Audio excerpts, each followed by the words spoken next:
السلام علیکم ورحمۃ اللہ وبرکاتہ۔ محترم ناظرین، آج میں آپ حضرات کے سامنے رجب کے کنڈوں کی حقیقت پیش کروں گا۔ رجب ان 4 مہینوں میں سے ایک ہے جن کو اللہ تعالیٰ نے حرمت والے مہینے قرار دیا ہے،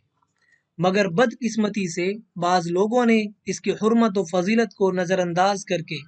اس کے ساتھ کچھ ایسی رسمیں وابستہ کر لی ہیں جن کا اسلام سے دور کا بھی واسطہ نہیں ہے۔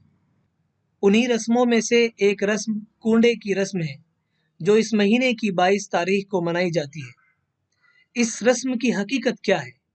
اس کی ابتدا کب اور کیسے ہوئی، تو آئیے یہ جانتے ہیں۔ صحابی رسول کاتب وحی حضور صلی اللہ علیہ وسلم کے برادر نسبتی اور ہمزلف، خلیفہ وقت، خلیفہ عادل، امیر المؤمنین حضرت امیر معاویہ بن ابی سفیان رضی اللہ تعالیٰ عنہ نے 20 سال کامیاب حکومت کی۔ چنانچہ 20 سال انتہائی کامیاب حکومت کرنے کے بعد 22 رجب 60 ہجری کو ملت اسلامیہ کا یہ عظیم مدیر حضرت معاویہ رضی اللہ تعالیٰ عنہ دنیا سے رخصت ہو گئے۔ انا للہ و انا الیہ راجعون۔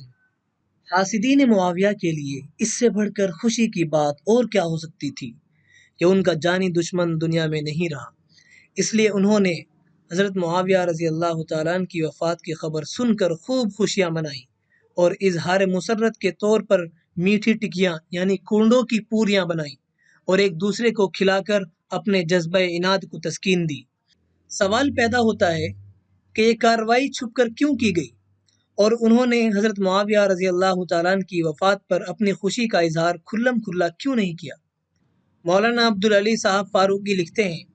کیونکہ اس وقت اہل سنت والجماعت کا غلبہ تھا اور صحابی رسول کی توہین اور ان کی وفات پر خوشی کا اظہار کو برداشت نہیں کیا جا سکتا تھا، اس لیے رافضیوں نے چھپ چھپا کر اپنے اپنے گھروں میں ہی ٹکیاں بنائیں اور انہیں آپس میں تقسیم کر کے خفیہ طور پر خوشی کر کے دشمنی اصحاب کا ثبوت فراہم کیا۔ بعد میں جب اس کا چرچا شروع ہوا تو نہایت ہی شاطرانہ انداز میں حضرت امام جعفر صادق کی طرف منسوب کر دیا، لیکن آگے چل کر جب اس سازش کی خبر سنیوں کو ہوئی